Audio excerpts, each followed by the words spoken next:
Labrīt, es Regīna, un šis ir kārtējs sarunas ar eļļiem ieraksts.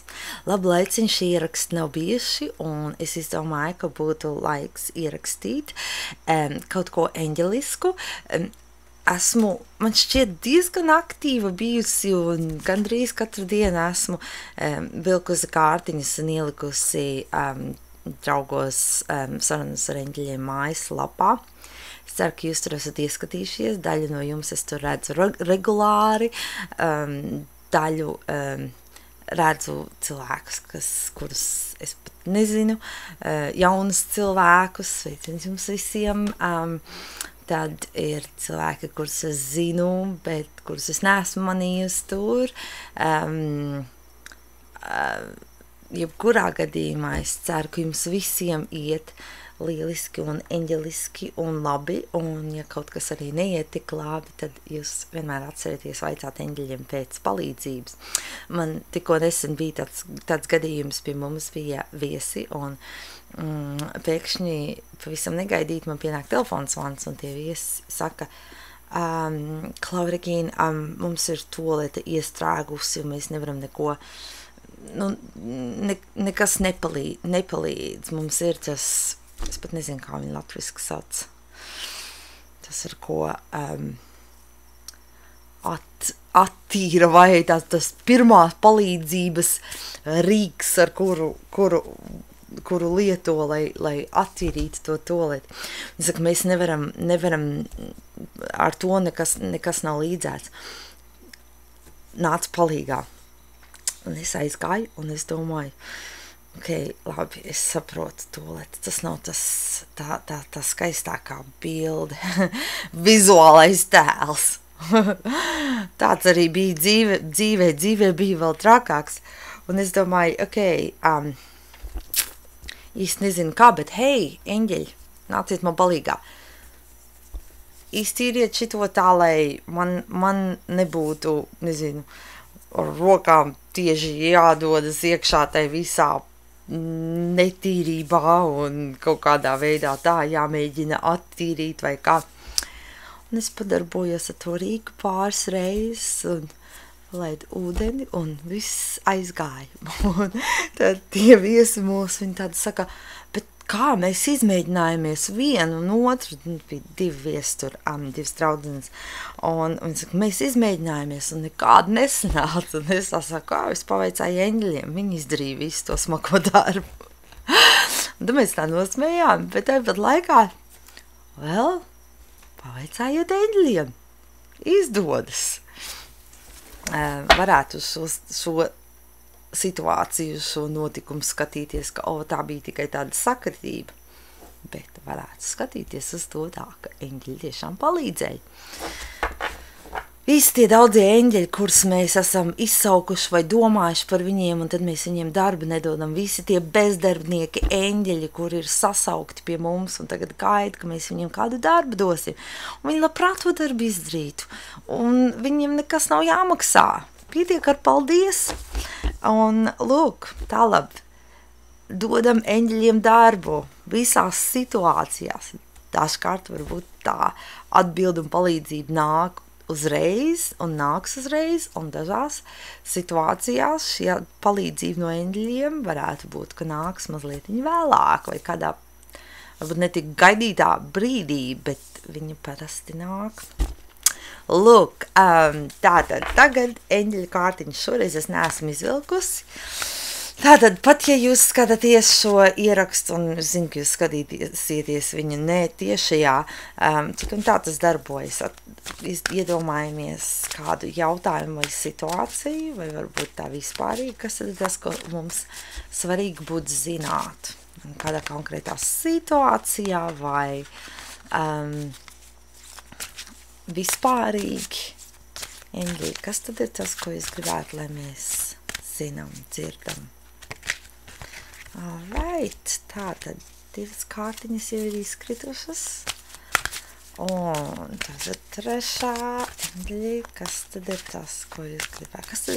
Ko tad mums ir svarīgi zināt?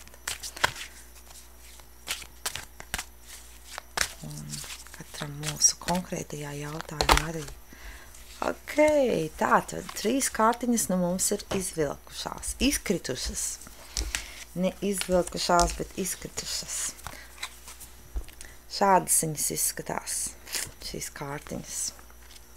Es esmu saskrāpējis pirksts visādiem zariem un tīrīju visādas zaras. Redzēt, ar pastiem salīmētas man ir zarus, kuriem bija adatas, kā rozes ar tiem ērkšķiem. Ērkšķi bija tādiem zariem, un tad visas tādas viņas saskrāpētas un sadurstītas, tā nu man ir tādas viņas. Ok, ja nu kādam radās jautājums. Ok, tātad pirmā kārtiņa, Rockpānam, šī kārtiņa ir tāda, kas parāda un nosaka un runā par to, ka ja mums liekas, ka mēs esam sasnieguši to pašu zemāko situāciju emocionāli vai kādā citā veidā, ka vairs trakāk, sliktāk nevar iet, tad tas pozitīvais, uz ko mēs varam šajā situācijā, tādā situācijā skatīties un uz kam pievērsties, ir tai idejai, kā ja tiešām ir tik traki, ka liekas vairs trakāk un sliktāk nevar iet, tad tas nozīmē, ka viss, kas kopš tā brīža notiksies, var tikai būt labāks. Jo, ja sliktāk vairs nevar būt, tad tikai labāk var būt. Un tas tad būtu kaut kas tāds, uz ko mēs varētu vērsties vai kam pievērst uzmanības, ko koncentrēties tajos brīžos un tajās reizēs un situācijās, kad liekas, kad vairs sliktāk nevarētu būt, un tas arī palīdz un palīdzēs te situācija tā atrisināties un iet tajā labāk un labāk virzienā. Nākošā kārtiņa ir Bone Collector. Un šī kārtiņa viņa jāskatās ar pantiņā. Ko tad par šo kārti? Kas tad ir tiek teikts par šo kārtiņu? Kaulu vācējs. Burtiskais tulkojums būtu. Un ar šo kārtiņu Inģļa saka, ka viss, kas ir mums nepieciešams, jau ir mūsos. Un ka nav nepieciešams un vajadzīgs iet kaut kur ārpusē, meklēt kaut ko. Viss, ko mums vajag, ir mūsos. It īpaši viss, ko mums vajag, lai kādas problēmas situācijas atrisinātu. Ar to domu, ka viss sāks ar mums. Un bieži ir tādi gadījumi, kur tas sāks ar mūsu domu mainīšanu, izmainīt, pārmainīt mūsu domas. Ar šo kārtiņu arī tiek atgādināts paskatīties ciešāk un dziļāk un tā uzmanīgāk uz situācijām mūsu dzīvē un paskatīties, pievērst uzmanību tam, kā mēs reaģējam šajās situācijās, kāda ir mūsu reakcija, kāda ir mūsu rīcība, vai mēs rīkojamies tieši tā, kā ir tagadnes tajā mirklī, momentā, brīdī, liekas vispareizāk, vislabāk tieši ar to domu, ka mēs tīri objektīvi skatāmies un saredzam šo situāciju. Ja arī mēs rīkojamies un darbojamies kādas pagātnes notikuma iespaidā, un šeit īpaši jāpieviena ir tie gadījumi, tie pagātnes gadījumi notikumi, kas ir negatīvi, jo bieži vien jau ir tā, ka tie negatīvie notikumi atstāja kaut kādas negatīvas sekas, un tad mēs viņus velkam līdzi sevi caur dzīvei, velkam tās situācijas līdzi sev, un tad rīkojamies tagadnes situācijās nevis no tāda objektīva viedokļa, no objektīvi skatoties un izvērtējot šo tagadnes situāciju, bet tīri tā subjektīvi, tādā ziņā varbūt subjektīvi nav tas pareizākais vārds, bet, tas ir tas vārds, kas man nāk prātā. Bet, ka mēs rīkojamies balstoties tīri neapzināti bieži vien uz to, uz kaut ko tādu, ko mēs esam pagātnē piedzīvojuši, kas ir bijis negatīvs, un mēs to velkam, tā kā mēs esam vilkuši to visu līdzi cauri dzīvēi, vai ilgāk, vai netik ilgi, kā kurš notikums, kuras situācija, un mēs rīkojamies tā iespaidā, nevis tādā objektīvā tagadnes novērtēšanas iespaidā, tagadnes redzējuma iespaidā. Un izvērtēt, kur mēs to tā darām, varbūt, vai nedarām, vai ja pieķeram sevi, rīkojamies, balsoties uz kaut ko, kas pagātnisks ir, tad izmainīt to mēs vienmēr varam izmainīt. Un tagad šī nākošā kārtiņa ir kalns. Interesanti, ka tur arī ir mēnesis, gandrīz tāds, kā tagad pie debesīm ir tāds gandrīz pilns, bet vēl ne 100% pilns mēnesis. Lūk, tātad kalna kārtiņa saka sekojošo. Tev ir iespēja apiet jebkuru problēmas situāciju, jebkuru kalnu, jebkuru šķērsli.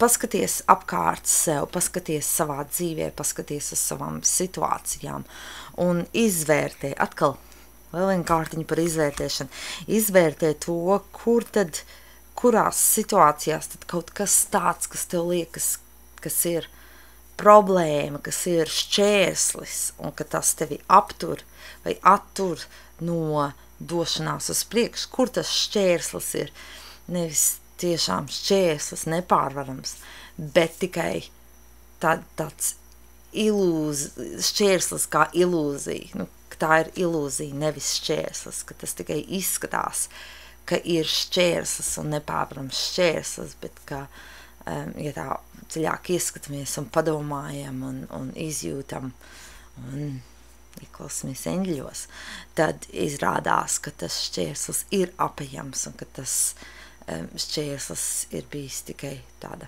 ilūzija. Un ka mēs varam doties uz priekšu šajā situācijā, šajā dzīves aspektā, šajā virzienā, kas likās nepārvarams. Lūk, tās ir kārtiņas šajā reizē.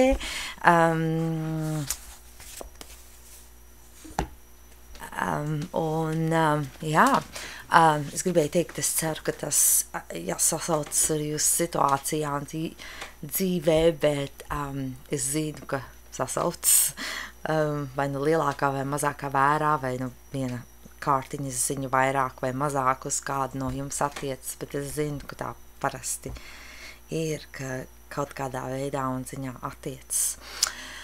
Lūk, ar to arī šodienas ierakstu beigšu.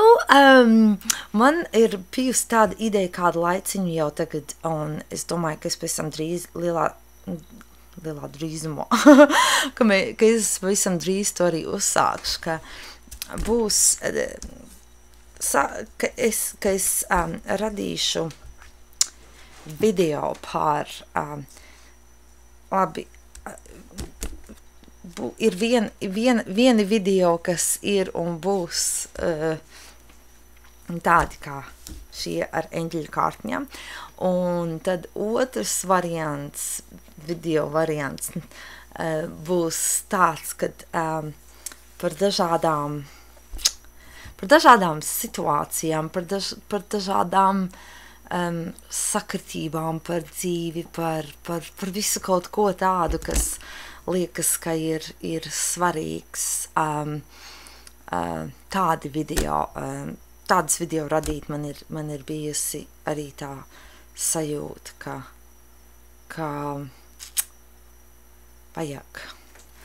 Un tā kā man jau kādu laiciņu šī sajūta ir bijis, es droši vien to arī darīšu, es vēl neesmu sīkumos tā izdomājis, ko un kā, un es arī angļu valodā atsāku savus ierakstus, kādu laiciņu es tos nebiju veikusi, un tagad es esmu visu izdzēsus no pagātnes, un es tagad sāku pa jaunam, un iespējams, ka būs tā, kad es ierakstīšu gan angliski, gan latviski tos video. Nu, tā būs paralēli viens un otrs ar to domu. Es nevis ar nekādu īpašu domu, ar to vienkārši, liekas, ka tas būs tas viens video veids, vai vieni video. Es pat nezinu, kā to nosaukt, bet, nu, tādā ideja pašlaik briest. Lūk, to gribēju pastāstīt jums, un, jā, paldies jums visiem par skatīšanos un klausīšanos, un, jā, jums ir vēlme, lai izvelku kārtiņas jums individuāli, dodiet man ziņu, izvilkšu, un, jā, lai jums visiem jauka svētdiena, un lai jums jauka pēdējā oktobra nedēļa, un tiksimies atkal nākošajā reizē. Un atcerieties paskatīties Sarunas ar eņģeļiem lapā draugos, ja jums ir vēlme un nepieciešamība vai